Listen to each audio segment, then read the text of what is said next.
Gilbert Mfitundinda here, helping you find hope and purpose.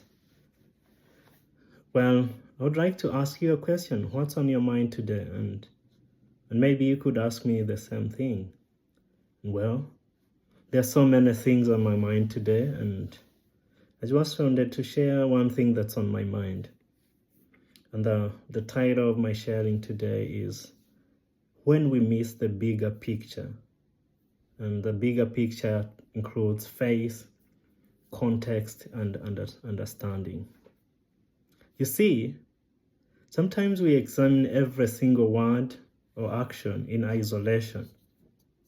And when we do that, we end up going in circles and creating unnecessary frustration to self and unnecessary frustration to those around us. And when it comes to social media, it even becomes worse. So on the internet, the frustration to self and others becomes worse. I'm not a theologian, but from what I understand, the Bible is one unified story for those of us who are believers.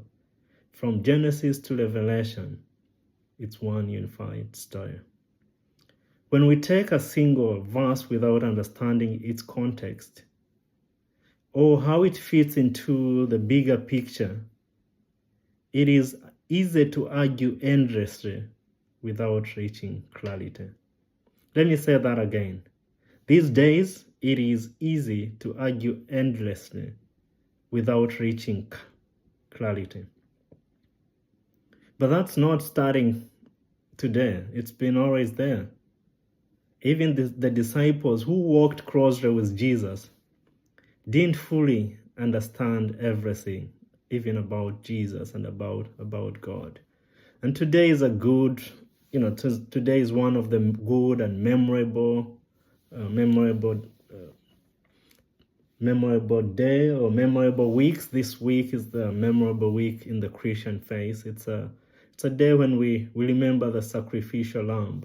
But even when Christ had resurrected, after his resurrection, some still wrestled with doubt. The disciples themselves, some of them were wrestling with doubt and confusion. And that's similar today. There are some of us that are wrestling with doubt and confusion, and unfortunately we bring our confusion and doubts to the rooms that we get to be a part of. And this is not a new thing again. Like throughout history, there have always been very intelligent people, capable people, like the Pharisees, the scribes, who could analyze deeply, yet they still missed key truths that Jesus pointed out in his teachings. If you follow Jesus' teachings, the parables mention how even the Pharisees missed some of the teaching. The Pharisees were some of the respected, highly educated, highly educated may even be an understatement, but they were up there in intellectualism, if you will.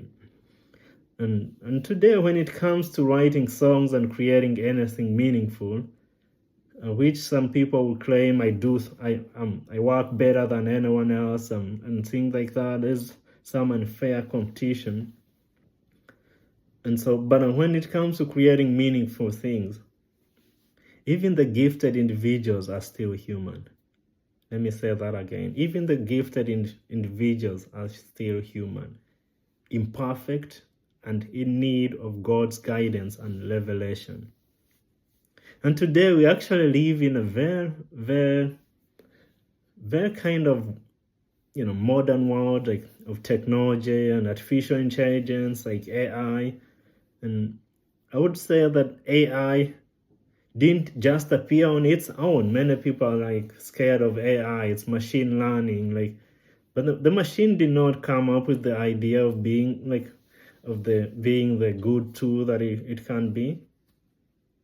It was created by people. And the people that created this machine, the people that created this AI, they themselves were created by God. And so expecting something created by humans to be perfect, I know a number of you are like, AI is not perfect, that's why I don't use it. I mean, are you perfect yourself? Like, so if you're not perfect, then should people avoid, being with you? And so I think when we accept something created by humans to be perfect, when humans themselves are not perfect, then we are setting ourselves up for disappointment. But in all this, I wanted us to be reminded of this. In all this, may we remember that God is in control and is never surprised by anything that happens in our lives. I hope you are blessed by this. And again, this is Gilbert Mfitundinda, and I feel like my lifelong goal is to help you find hope and purpose. And the hope that I love to share is the hope that comes to Jesus, the hope that God has blessed me with. And the purpose maybe today, instead of arguing or entering the room with a lot of frustration, or commenting with a lot of frustration, pause. Ask yourself, what is the big picture here? What is God teaching me today? And I hope you have a beautiful and fruitful day. May the Lord bless you. Goodbye.